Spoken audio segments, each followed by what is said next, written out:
Hello, everybody. Welcome back to my channel. It's 7 o'clock, and this is how the weather looks right now. Absolutely pleasant with a clear sky, a perfect start to the day. Yes, I know आजकल थोड़ा late उठ रही हूँ, but it's a strict order from my family to get enough rest and recover fully. Because at this point of time, हम really afford नहीं कर सकते ना to fall sick again. So that's why. But I will definitely get back to waking up early soon क्योंकि honestly waking up early was so refreshing. It gave me so much time to complete my task. And मुझे अच्छा भी लगता था सुबह सुबह उठना. So I will continue that just after a few more days of rest. यहाँ पे I have started with some exercise skipping जो मैं कर रही हूँ आजकल. सो येस, छत बहुत बड़ा है तो यहीं पे थोड़ा रनिंग वनिंग भी कर लेती हूँ to feel productive and active. सुबह उठने के बाद अगर आप अपनी दिन की शुरुआत एक्सरसाइज से करोगे तो आप throughout the day lethargic feel नहीं करोगे. यहाँ पे I was doing stretching and मेरा स्लिपर ही स्लिप हो गया. And there are some time when the funny and awkward things happen while shooting. So I thought कि ये क्लिप मैं आपसे शेयर करूँ. So then I was doing stretching and I was saying कि हाँ, लेथर्जिक फील नहीं करोगे अगर रोज़ सुबह उठ के एक्सरसाइज थोड़ा करके दिन की शुरुआत करोगे. Because it helps you to get proper oxygen in your body, and we all know that proper oxygenation keeps you active throughout the day. It prevents lethargy and keeps sleepiness away. So yes, that's my hack to stay active throughout the day. 15 to 20 minutes exercise करने के बाद I had a glass of water. At the same time planning for the day कि क्या करना है आज के दिन. मुझे मैं ना छोटे मोटे टू डू लिस्ट तो लिख लेती हूँ, लेकिन जो मंथ या फिर एग्ज़ाम तक के लिए मेरा क्या स्ट्रैटेजी है वो हमेशा मेरे माइंड में रहता है. मैं कहीं टाइम टेबल ऐसा बनाती नहीं हूँ पर्टिकुलरली, बट एज एक रिक्वेस्ट आया था कि मैं अपना टाइम टेबल दिखाओ या फिर strategy for the completion of the syllabus. तो मैंने सोचा एक बना लेती हूँ और आपको दिखा दूँगी कि कैसा है कैसा नहीं. तो चाय पीने के बाद मैंने यही बनाया था अपना. So this is my strategy for my prelims 2025. ये पूरा 24 मई तक चलेगा. यहाँ पे मैंने सबके नाम लिख दिए सिलेबस में जो जो भी है. Polity, economic, environment, geography, history, science and tech. तो ये जो स्टैटिक पोर्शन है इसमें मैंने एनसीईआरटी में 3 कॉलम बनाया है जो मुझे भरने हैं. 3 बार रिवीजन करने हैं, उनके पीवाईक्यू करने हैं, लेक्चर्स अगर किसी के हो तो देखने हैं, मॉक टेस्ट लगाने हैं. फिर ये मेरे फरवरी मंथ का था जो मैंने दिखा रही थी कि 9 to 16 फरवरी मतलब 7 डेज़ में मैं जियोग्राफी कंप्लीट करूँगी. 9 to 23 February that is 15 days तक मैं मॉडर्न हिस्ट्री करूँगी. और 17 to 23 February that is 7 days मैं साइंस एंड टेक करूँगी. तो ये रहेगा मेरा फरवरी मंथ का टारगेट. और यहाँ पे टू डू लिस्ट तो आपने देख ही लिया है कि रिवीजन करना है आज इकोनॉमिक्स का PT 365, करंट अफेयर्स करना है, जियोग्राफी का न्यू चैप्टर एंड PYQ साथ में करूँगी. देन CUET, CSET और मॉडर्न हिस्ट्री का न्यू चैप्टर विद PYQ करना है. एंड 15 फेब से मॉक टेस्ट स्टार्ट कर दूँगी. China and USA 5 largest economy by nominal GDP and 3rd largest.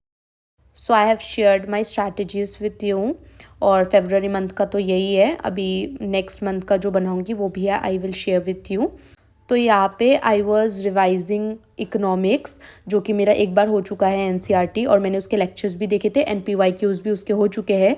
सो उसका मैं PT 365 से ही रिवीजन कर रही थी. और PT 365 देखने में तो एक करंट अफेयर्स की तरह है, लेकिन उसमें करंट अफेयर्स तो दिया ही होता है और साथ ही में उस चीज़ का स्टैटिक पोर्शन भी कवर करते हैं वो लोग. मैंने देखा है, पहली बार मैं पढ़ रही हूँ एक्चुअली PT 365, बट मुझे बहुत अच्छा लगा. यहाँ पे मैं RBI, बैंकिंग सब कुछ पढ़ रही थी उस चीज़ के बारे में, उसके एक्ट्स, फिर क्या क्या नई चीज़ें आई है तो वही पढ़ रही थी. एंड मेरा स्टैटिक एंड करंट अफेयर्स एक ही साथ साथ कवर हो रहा था, तो रिवीजन अच्छे से हो गया था PT 365 के साथ. तो 1 आवर मैंने उसको रिवीजन किया. आज ही से देखा जाए तो PT 365 मैंने अच्छे से स्टार्ट किया. एक बार पॉलिटी के लिए स्टार्ट किया था लेकिन फिर ब्रेक हो गया था वो, लेकिन इकोनॉमिक्स से मैंने स्टार्ट कर दिया है अच्छे से और इसको कंटिन्यू करूँगी मैं. तो यहाँ पे ना टोटल आपको दिखा देती हूँ मैं. 101 आई थिंक पेजेस है इकोनॉमिक्स का.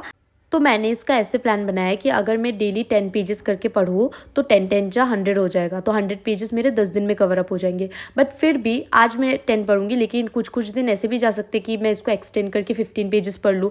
तो वो उस हिसाब से एकोमोडेट करके मैं ट्राई करूँगी 7 डेज़ मतलब 1 वीक के अंदर मैं PT 365 इकोनॉमिक्स का ख़त्म करूँ. इसी तरह से बाकी भी PT मैं कवर करूँगी इसी अप्रोच से.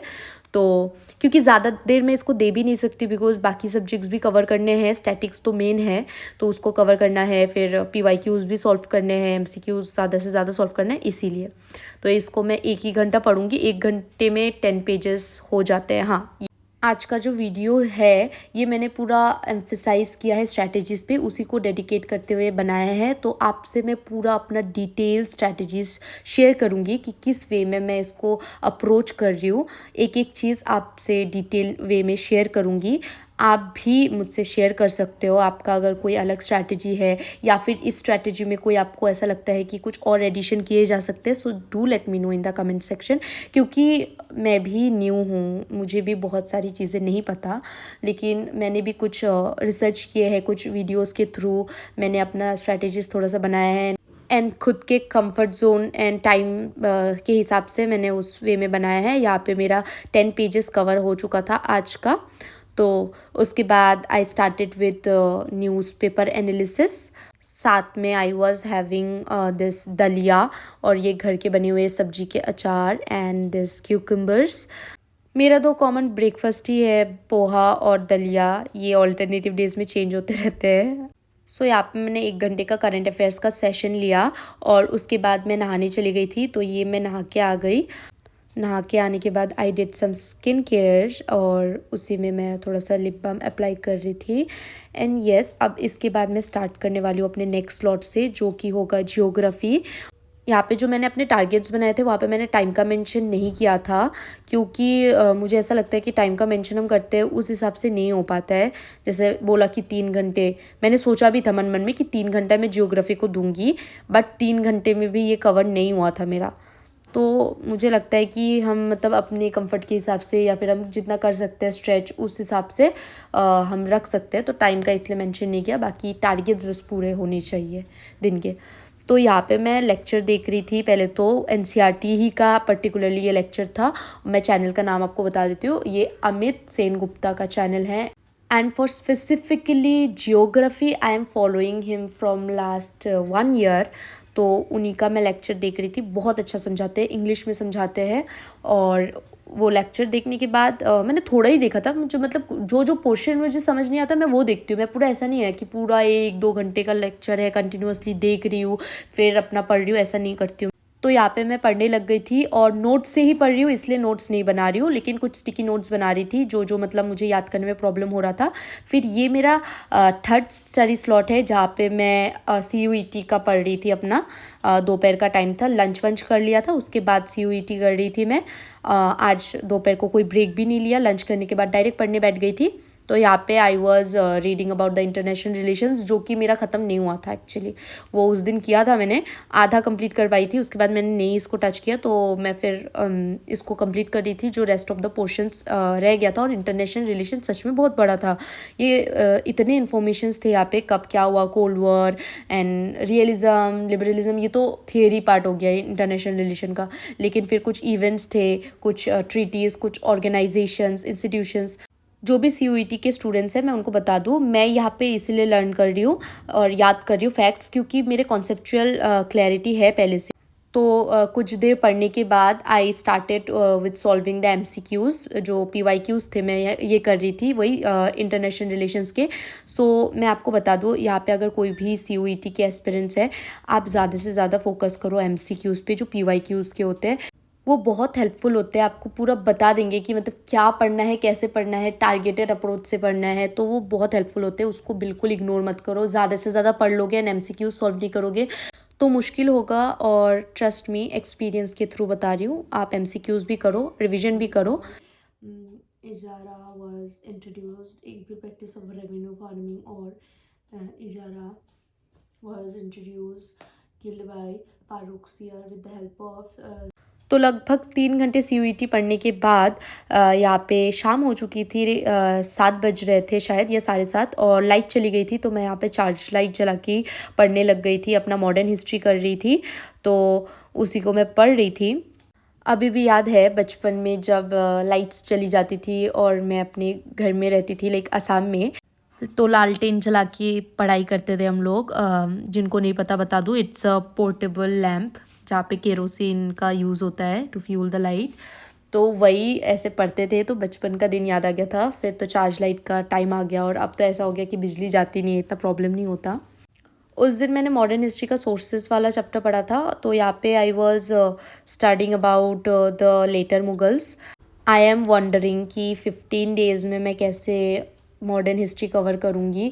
जो गलती मैंने पॉलिटी के साथ किया था कि उसको बस पढ़ती गई, एकदम 1 महीना लग गया मेरे को कंप्लीट करने में, और फिर भी अभी भी है दो, अभी भी 10 चैप्टर्स है, आपको बता रखा है ना, साइड बाय साइड करूँगी, तो इतना टाइम लग गया था।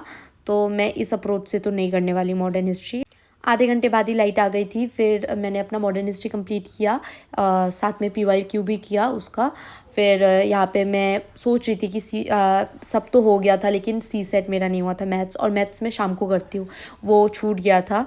तो मैं सोच रही थी कि ना करूँ और नेक्स्ट डे करूँगी, क्योंकि ऑलरेडी 10 बज चुके थे एंड मैं सुबह से पढ़ ही रही थी कंटिन्यूअसली। मैंने ब्रेक भी नहीं लिया, देखा जाए तो इतना बिग ब्रेक नहीं लिया, लाइक स्मॉल ब्रेक लिया था खाने के टाइम पे ऐसा। तो फिर मैं सोची थी नहीं करूँगी, लेकिन देन फिर मेरे को ऐसा था कि आज ही तो मैंने टू डू लिस्ट इतना अच्छे से बनाया है और उसमें टिक नहीं होगा एक, तो अच्छा नहीं लगेगा। सो कोई नहीं, थोड़ा सा और पुश करके देख लेते हैं लिमिट्स। तो थोड़ा सा पुश किया खुद को, और 1 घंटा आई डिड CSET प्रैक्टिस। आज मैंने मैथ्स किया, कल मेरा ये रहेगा कि मैं इंग्लिश करूँगी, ऐसे परसों रीजनिंग करूँगी, ऐसे ऑल्टरनेटिव डेज में करूँगी। तो वही मैथ्स का वही परमेंटेशन कॉम्बिनेशन ही चल रहा है यार, अभी ये कंप्लीट नहीं हुआ। उसको करने के बाद बीच में ये लड्डू भी खाया था, ऐसे नाइट क्रेविंग्स होती रहती है, नारियल का लड्डू बना था, तो वो खाने के बाद so yes, finally I was done with my studies, and thankfully I could complete all the targets that I had set for today. I was very happy, at the same time motivated कि चलो काफ़ी productive दिन गया है। 2-3 दिन एकदम slow चल रहा था सब कुछ, और अब जाके फिर से लाइन में आया है, टचवुड। तो मैंने खुद को अप्रिशिएट किया by saying very good Sangeeta. And after praising myself, now it's time to go to bed, क्योंकि ऑलरेडी 11 बज चुके थे रात के, and I have to go to bed now. मुझे सोना है क्योंकि सुबह मुझे कल 5 बजे उठना है। I hope you like this video and got motivation. थोड़ा आइडिया भी मिला होगा किस वे में मैं अपना टारगेट्स पूरा कर रही हूँ, सो दैट आप भी थोड़ा सा आइडिया ले सको जो न्यू है। So yes, that's it for today. Bye bye, take care, will see you in the next vlog. तब तक के लिए stay connected, stay motivated. Okay चलो, now it's time to say goodbye, bye bye.